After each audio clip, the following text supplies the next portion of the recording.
Guys,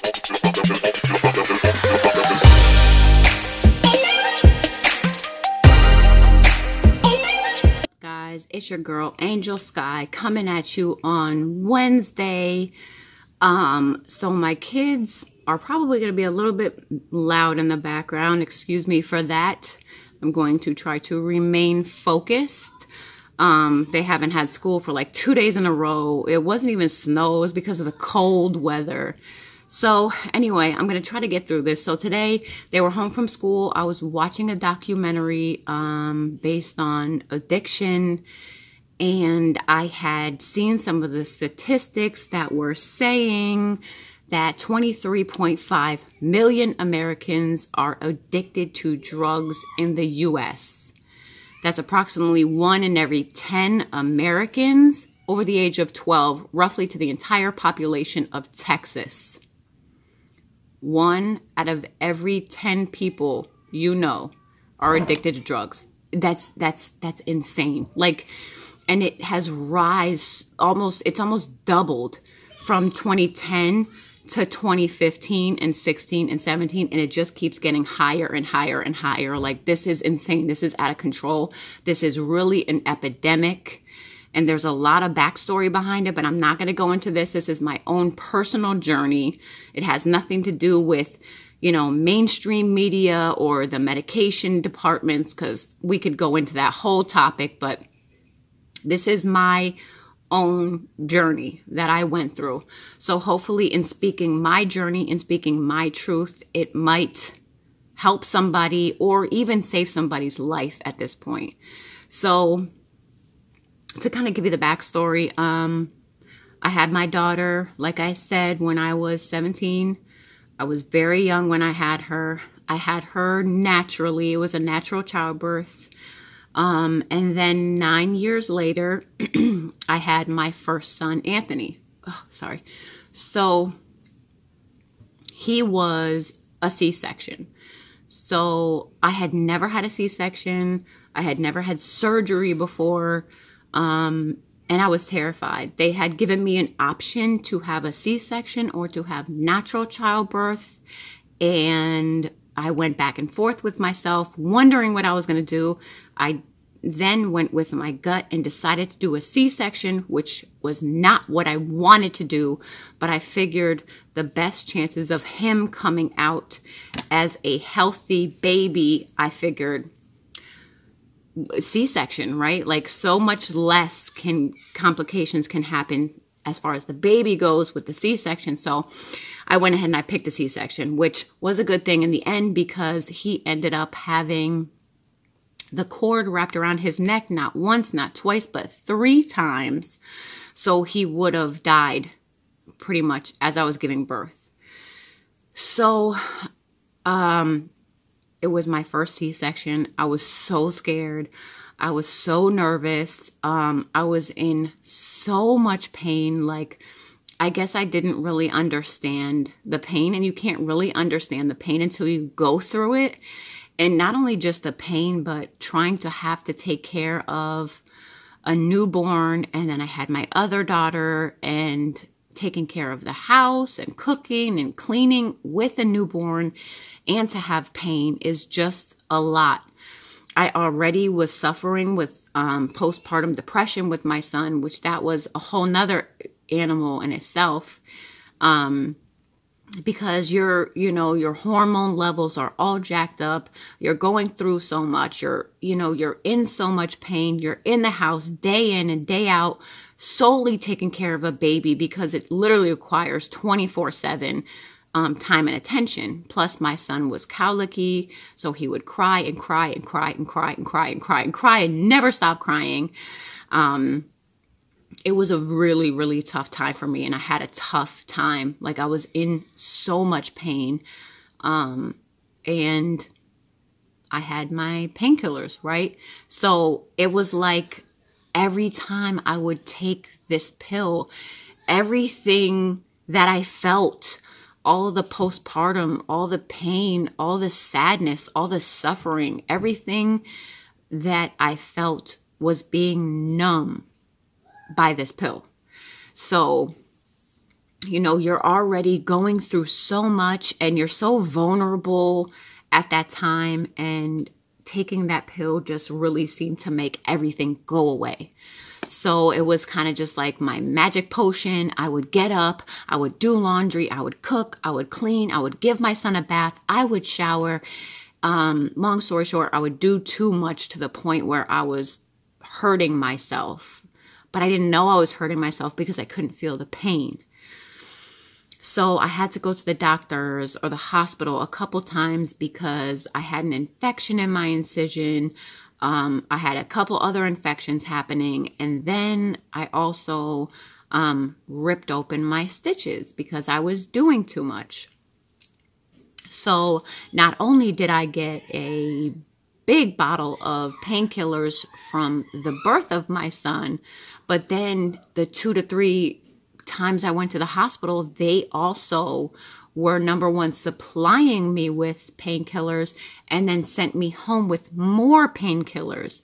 And then I went to my checkups and the doctor would then again give me more painkillers. So at this time, I just had bottles and bottles and bottles of painkillers, what I thought was enough to last me for forever. So pretty much taking it, thinking I'm superwoman, doing this, doing that, doing too much to the point where I'm hurting myself physically. And I didn't realize some of the signs and some of the symptoms I was going through. I was getting like achy. I was getting headaches. I couldn't sleep at night, and just like restless leg syndrome, just like little random things. And I really honestly thought it was, my infections and everything I was going through. You know, everything was so new to me. So I didn't exactly know what was happening with my body, or I didn't know if it was side effects. I didn't know what it was because I was so ignorant to the fact of what was really happening. At this time, it had been like 6 weeks since I had my son, and I'm still taking this medication. So, it just had snowballed into the point where I was like taking more and more and more, and I was needing more to help the pain. And just gradually every day, instead of taking it, you know, every 4 to 6 hours, I was taking it every 3 hours or every 2 hours, and I was counting, like, how many do I have left? How many do I need to get me through the day? Then how many will I have left? Like, that was literally my thinking. And now looking back, I realized the signs that I was having, but I didn't see them at the time. So long story short, obviously my bottle was empty. I had no more bottles. I had no more refills. I had no more doctor's appointments. I didn't have anything. So that is when I really realized how bad I had gotten over these past couple months of taking this day in and day out, you know, every couple hours. And I was sick. Like, I was really, really sick. At that time, I had some people in my life who were taking painkillers as they were not prescribed. So I was just getting them through them, and they were gladly giving them to me. So at this time, I was outsourcing. And, you know, I didn't think it was a big deal at the time because it's like, well, doctors give these out to people. So, you know, like, just because I don't have a prescription for them, like, they can't be that bad for you if they're just prescribed, right? And it's funny how you make all the excuses in the world. Obviously, I can go on and on and on and talk about many stories, but long story short, I had gotten so sucked in to the point where, number one, it's very expensive. It's a very expensive habit to have, especially, you know, the more that you do them, the more you need, the more milligrams, the more you take, the more it costs. So I ended up losing everything. I lost my house. Me and my husband had brand new cars. We lost those cars. I lost my job. Like, when I tell you I lost everything, I lost everything. I had nothing left, nothing. And then I found out I was pregnant with my daughter, Alana. And I knew that I had to shake this. Mind you, it had been nearly a year And I was sucked into this routine, and I didn't know what was happening. Now I found out I'm pregnant. So now the situation has to change. Like, something has to change. You can't do this. Like, you're pregnant. And then on the backside, like, how am I going to do this? How am I going to find the strength to get through this? Because I didn't have any support. I didn't have anybody telling me, okay, I'll be here or I'll help you with the kids. I had to ride it out. And when I tell you ride it out, it was bad. And I never honestly knew how hard it was going to be until I went through it.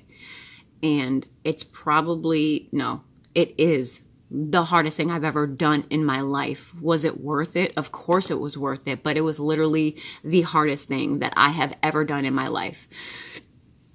So at that point, I was getting better and I was feeling better. And, it's been a struggle. Like, people don't understand, number one, that addictions don't just happen overnight. This is something that happens over time. It's just like alcoholism. You think, okay, I'm just going to drink and I'm going to drink here and I'll drink here. And then slowly you start drinking more. You start drinking more often. Like, that's how it is with addiction. You don't just wake up one day and say, hey, I want to start taking massive amounts of painkillers. That's not what happens. It's a slow and steady process. And had I known the repercussions of what could happen, I would have been more careful. But I didn't know. I was so ignorant. And I don't think that, on the bottle, it always says, take with caution. This item may be addictive, but nobody really takes the time to let you know what could happen in the end. What could happen if you really do get addicted? What you can lose over this. And not only that, had I not stopped, had I not gotten pregnant, where would I be today? Where would I be? What would I be doing? Like, I don't even want to think about that. So to the people out there who are struggling with addiction, number one, I just want you to know that if you look inside your heart, you have the strength to stop. You and you alone. Nobody else can make you. Nobody else can take you through that process. You have to want that 1000% more than you've ever wanted anything in your life. You have to want to get healthy, because no matter who helps you or how much help that they give you, if you don't want it for you, nothing's ever going to work. I have seen so many people go through program after program after program, and they're still back at square one. Why? Because they don't want to help themselves. They don't want to give this up. And until you can realize what it's doing to you, and until you can realize what you're losing or what you may lose, you're never going to want to give that up. If you stay in your own head and just be like, you make excuse after excuse, because that's what you do. Oh, I've had a bad day. Oh, people have no idea what I've been through. People don't know my life. People don't understand my dynamic. Of course, everybody has their different reasons and their own backstory and what they've been through. And I completely understand that. But it's not a reason for you to waste your life away.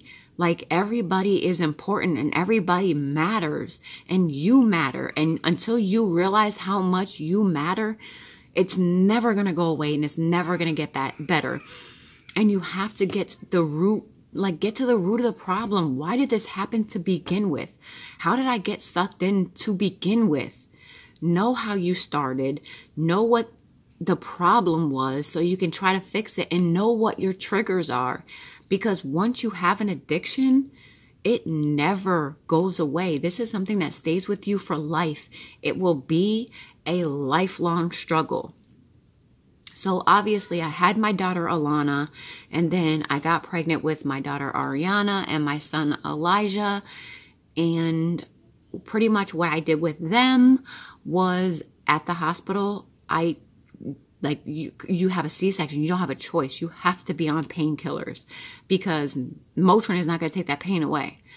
So yes, I gave myself the 3 or 4 days that I stood in the hospital to get better and to rest and to kind of heal up. And then after I would leave the hospital, I had to cut myself off from all painkiller medications. So I did not take anything but Motrin in leaving the hospital. And then I recently had hernia surgery. It was last August. I had a hernia surgery, and I went through the entire surgery, pre-op and post-op, completely opioid free. Through the whole procedure, I let them know that I cannot have any painkillers. I cannot have any opioids. And I asked them questions like, what are you going to do instead? Am I going to feel anything? And am I going to be in extreme pain? This is something that you have to talk with your doctor about. I'm not telling you to do this. I'm just saying speak with your doctor, because there are other options that you can take if you don't want to get into that whole opioid thing. And then afterwards, he just wrote me a prescription for Motrin 800, and it was the worst couple weeks of my life.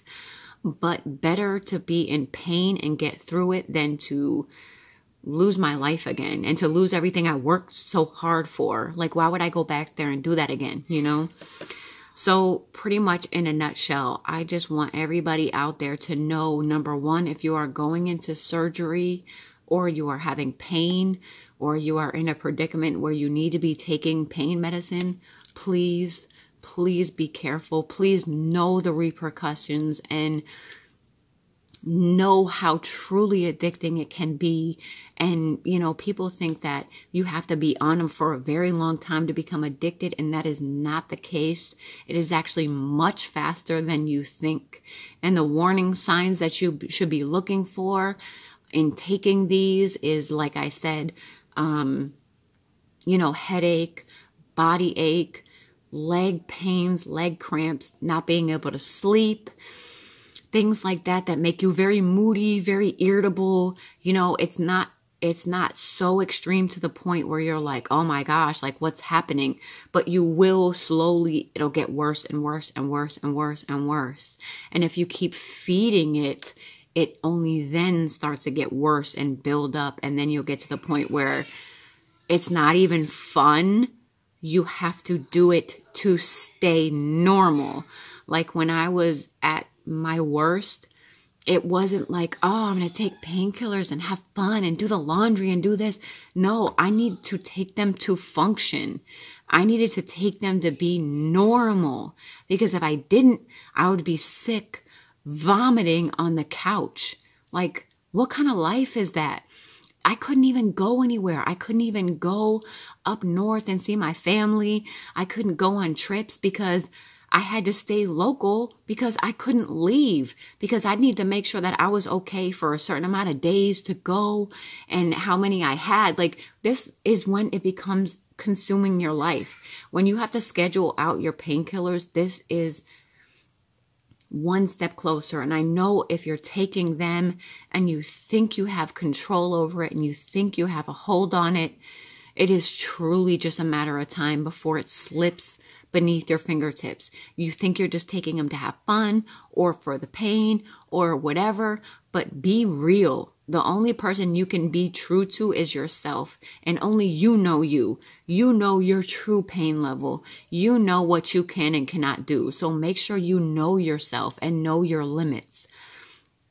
Unfortunately, there's not a lot you can do when you are in pain, but what you can do is just be careful in getting on them and taking them as prescribed and nothing more and nothing less, and making sure that this is not becoming a pattern. And it is scary because, a lot of women go through C-sections. A lot of women have postpartum depression, and then the doctors are giving them something that not only takes away their pain, but it takes away their depression. It just numbs you. So anything that you're feeling at the time completely goes away with this. It's gone. As soon as you take the pill, all of it is gone. Your pain is gone. Your anxiety is gone. Your depression is gone. All of a sudden you get into this super mode, super mommy type of thing. And just know at the end of the day that that is not true happiness. That is literally just synthetic happiness. So please, to the people who are out there who are struggling, please get help. If you need to talk to somebody or you feel like you're struggling, I'm always here. Comment down below, reach out to me, let me know, or reach out to somebody. Make sure somebody knows, because then it just holds you accountable. You know, it holds yourself accountable. And letting people know, people can help you. But if they don't know what you're going through and they don't know what you're struggling with, they can't help you. So making sure that the people you love know what's happening in your life and the people who are around you so they can help you in any way. And for the people who are watching this, where maybe it's your son or your cousin or your husband or whoever is facing addiction, make sure you get them help. Make sure you are helping them without enabling them, because I see a lot of people loving them to death. And that is what you're doing. You are going to love them to death if you keep paying their bills, if you keep giving them money, if you keep helping them out in different ways. All you're doing is enabling them. That's all you're doing, because at the end of the day, they're not thinking about you or what you're doing for them. They got one thing on their mind. And after that one thing is gone and is good and they got it, they don't care about you or your problems or anything. Because I feel like addiction is a trait. It's almost like a personality trait. Like, people get very offended by what people do. Addicts steal and they lie and they cheat. That is the personality of an addicted person. It's not like, oh, well, my son would never do that or my daughter would never do that. If they're an addict, yes, they will. That is the personality trait of any addict. So I know it's very hard, but try not to take anything they do personally, because once they get infested with addiction, they are one personality trait, and that is trying to get to the next fix any way possible. They will lie, cheat, and steal to anyone who is willing to enable them. And if you're not enabling them, they're going to shun you from their life, which is maybe what they need at that time. So all I'm saying is, when I saw these statistics and I saw 23.5 million people being taken by addiction, 23.5 million Americans are currently addicted to drugs. That's insane. And I figured, you know what? I've been through this. I can shed some light on this, and maybe I can help people not only just want to get help, but just understand that you're not alone. If 23.5 million Americans are struggling, you are not alone. You are not a bad person. You are not a bad mom. You are not a bad dad. You are only human, and we get wrapped up sometimes and we don't even realize what we're truly doing in the end until it's too late. Then you realize what you're doing. But it's never too late to get back on track. It's never too late to ask for help or to reach out. And for the people who know, offer them help, offer them solutions, offer them guidance, offer whatever you can offer. And then it's up to them. There is nothing you can do. There is nothing you can say to make somebody want to get clean and sober. It has to be on them. So when they are ready to take that rough journey, just support them. That's all you can do. You can't make them go to treatment. And even if you do make them go to treatment and you pay thousands of dollars for the treatment, if they're not ready, it's not going to work. So they're just going to come out, or they're going to release themselves early, and they're going to fall right back into the same path they were. So make sure they're ready. All you can do is inform them, because it will get to a point where you feel like, okay, well, I'm constantly taking this, so let me up it. I'm always taking this. I want to feel a little bit more. Let me up it. You have to understand your body can only handle and process so much before it physically overdoses. And maybe it's normal for you to take that amount, but your body can only handle so much. So you think you have it under control, and then you go to take that next dose, and that was the dose that did you in. I don't think that anybody should ever die of addiction. I think that it's a curable disease. I think that it's something that can be helped. And I hope in taking this step and showing people the other side of it, maybe you'll understand more, or maybe this will just touch the people who need to be touched. Because if you clicked on this thumbnail, you clicked on this thumbnail for a reason. So whatever the reason, I am going to pray for you. I pray for those 23.5 million Americans who are struggling, because I know how that feels. I don't want you to lose everything. I don't want another person to get lost in the battle of addiction. This is crazy. Something needs to be done. We need to step up. We need to step in. And more people just need to come out saying, I was going through the same struggle as you. I understand what you're going through.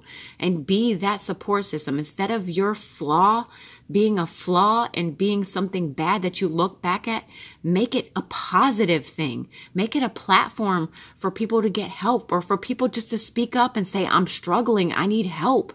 Like, please, I can't do this anymore. I can't live like this anymore. I want to get better, so I think until people start speaking out and wanting to help people and wanting to be open to the fact that people make mistakes and there's nothing you can do, I don't know what this is going to bring. I don't know what kind of drama, or who knows what this is going to bring. This is not a good look on myself, and I'm not doing this for myself.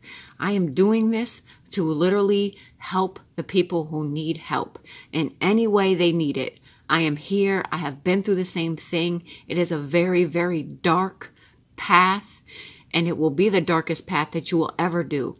But there are things in life that are just better. There's more things, and there's better things to live for. And everybody has a purpose, and you just need to find yours.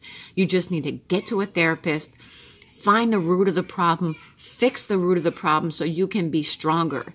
And also, the other thing that really helped me when I was going through a really bad time and getting healthier and getting better, exercising. Exercising was my new addiction. And I took my addiction and I swapped it out for a healthy addiction. Like, make sure that when you give something up, you're putting something back in its place that is going to be good instead of bad. Like, you don't want to take one addiction and then switch it for another addiction, or be an alcoholic and then do drugs, or do drugs and then be an alcoholic. Make sure you're doing something positive instead of putting something bad in its place. If you can start to work out, it makes you feel amazing. It makes you energized. It gives you endorphins. It just makes you feel good and get pumped and get ready.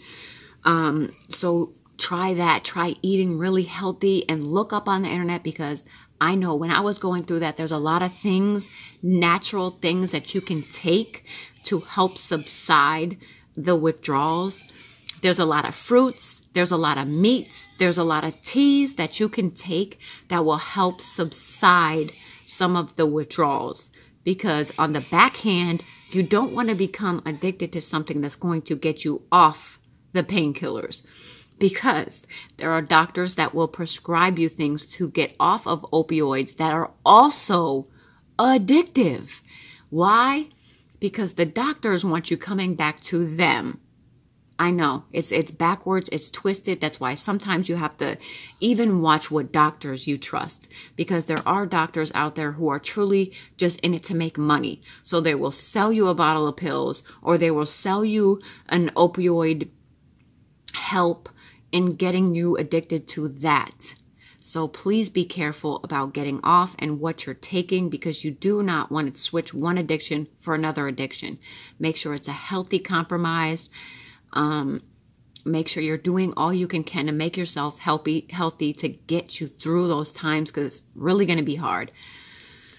I don't want to make this too long. It's already super long. I just wanted to say, I really pray for whoever is struggling, whether it's you or somebody in your life. I truly pray that they can get healthy and happy again, and they can get back on a good path. If you guys have any questions or comments or anything, please let me know. Comment down below.